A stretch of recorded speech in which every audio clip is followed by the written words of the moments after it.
អីចឹងតើបានជាជំងឺមហារីកចេះតែកើនឡើងវៀតណាមចាប់បានពោះវៀតជ្រូកជាង60តោនបង្កកកន្លះឆ្នាំប្រែពណ៌និងស្អុយរលួយត្រៀមបញ្ចេញលក់លើទីផ្សារ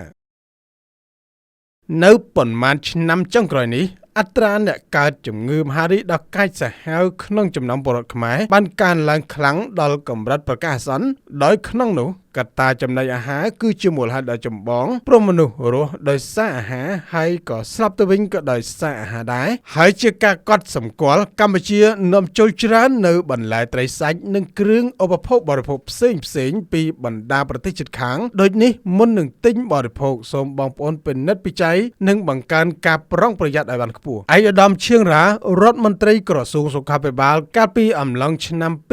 2025បានលើកឡើងពីបញ្ហាប្រឈមនៃការកើនឡើងនៃជំងឺមហារីកនៅកម្ពុជាថាជារៀងរាល់ឆ្នាំប្រទេសកម្ពុជាមានជំងឺមហារីកថ្មីប្រមាណ 20,000 ករណីហើយក្នុងមួយឆ្នាំប្រជាពលរដ្ឋប្រមាណ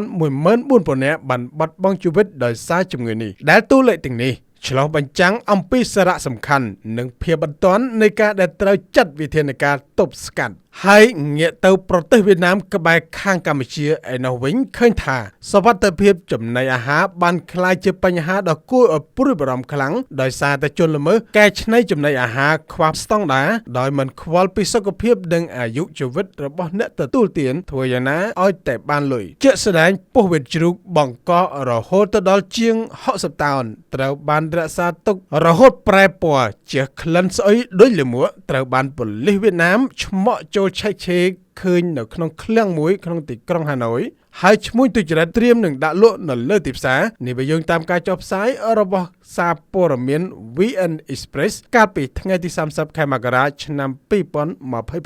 ប៉ូលីសក្រុងហាណូយនិយាយថាការឆ្មក់ចូលឆែកឆេរនេះត្រូវបានធ្វើឡើងដោយនាយកដ្ឋានសន្តិសុខសេដ្ឋកិច្ចរួមជាមួយមន្ត្រីគ្រប់គ្រងផ្សារអំឡុងពេលត្រួតពិនិត្យនៅព្រឹកព្រលឹមថ្ងៃទី29ខែមករាឆ្នាំ